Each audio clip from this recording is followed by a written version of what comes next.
Hello, everybody. This is Joseph P. Farrell with news and views from the Nefarium on May 14th, Thursday, 2015. And the Nefarium, as you can expect, has been busy. and I've got a little article here, but let me get out of the way an announcement. People are asking me when the new book will be out and what's up on the website. Some of the things are moved around.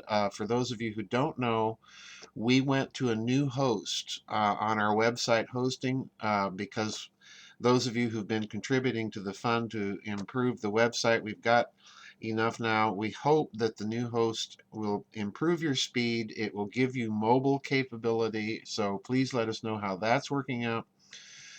So we're in a transition again on the website. Now, tomorrow we do have a vid chat. I don't know how this changeover is going to affect that. Cross your fingers, but we're trying to make some improvements to give everybody a better experience. Now, on the book, I am making progress. I have a particularly intensely difficult chapter to write. I just finished doing some extra research for that chapter a couple days ago.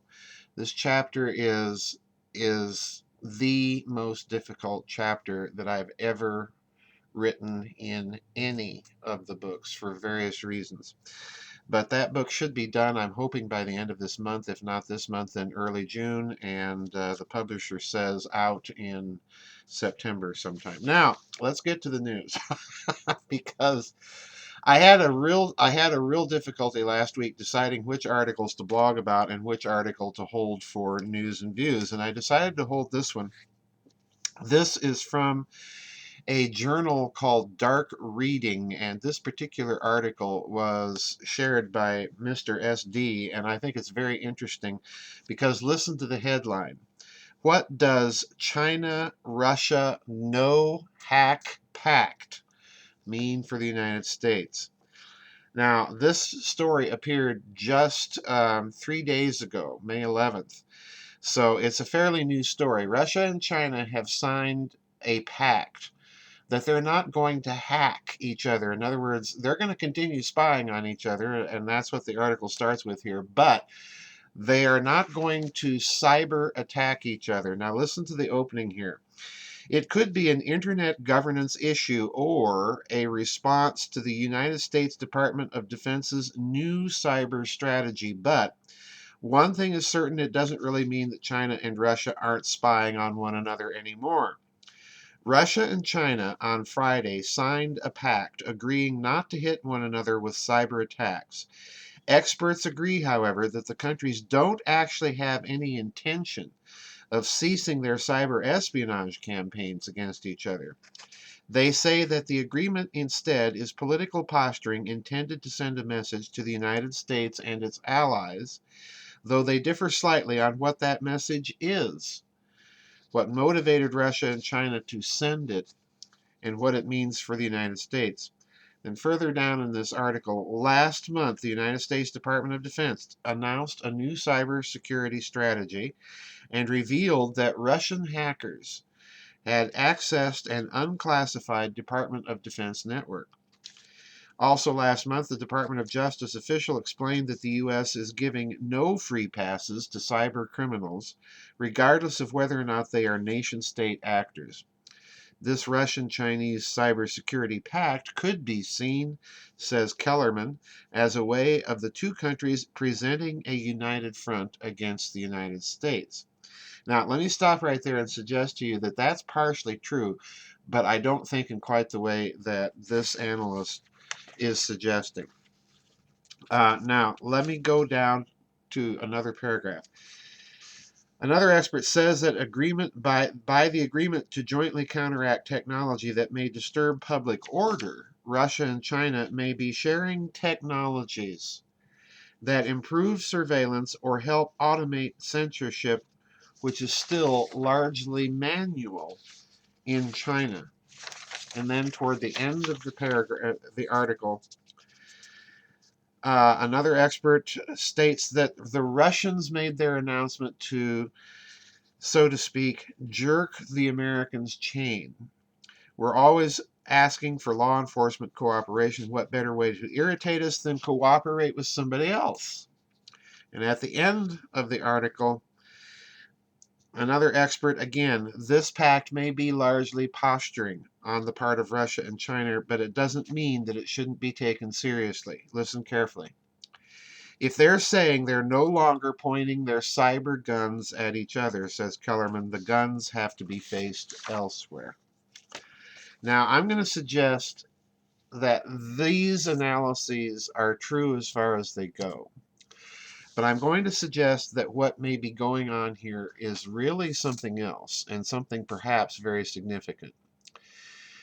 You'll recall that in the past 2 years, we have seen the BRICS blocs, Russia, China, Brazil, India, and South Africa, first of all emerge as a emerging bloc of economic competition for the West. And secondly, as I argued way back when, they had to have their own systems of secure international clearing.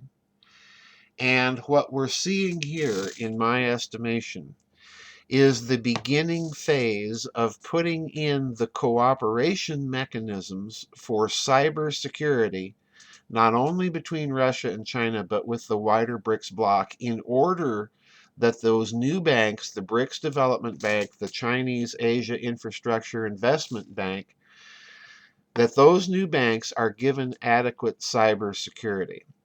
So in other words, what I suspect this pact means is not only, as this article suggested, that Russia and China are now going to focus their cyber warfare guns against the West, but at the same time, they are going to exchange as much technology and information as they each feel comfortable with each other for the purpose of establishing these new banks. All right. In other words, if they're going to have an international clearing system that works, they have to have an international clearing system that is relatively free from cyber attack. And the key here is that this pact is perhaps also a signal that their cyber warfare experts are going to be probing the soft spots in the West's internet security and communication security. They're going to be probing the soft spots in financial clearing. We've seen that already. We've seen a great deal of evidence for that.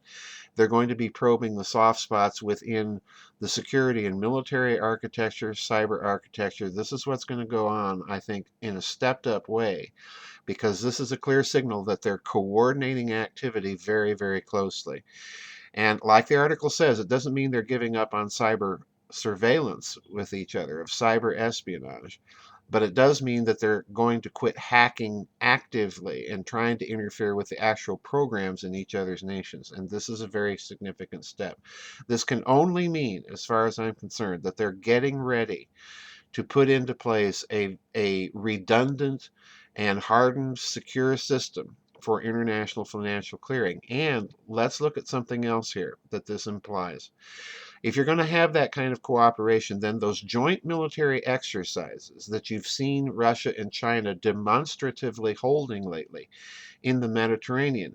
More recently, the Chinese sent a delegation of soldiers to the victory parade over the Nazis, the celebrations of the war and victory over the Nazis in Moscow. All right. So in other words, these close military cooperations are also going to require close, detailed knowledge of each other's communication systems, their protocols, their methods, and so on. So this is a huge development, folks. I don't think that it is wise or safe to brush this kind of under the rug and say, as this article says, that they're merely sending messages. It's all for show. They're jerking the United States' chain. No, no, no, no. This is much, much deeper than that, folks. And this is a long-term development. So we can watch two things now. Expect closer, detailed micro coordination between Russian and Chinese military forces. And secondly, expect further announcements now as the Russians, Chinese, the Brazilians, the Indians get this BRICS bank going. Watch for announcements concerning cybersecurity for that bank. This is going to be a huge, huge thing.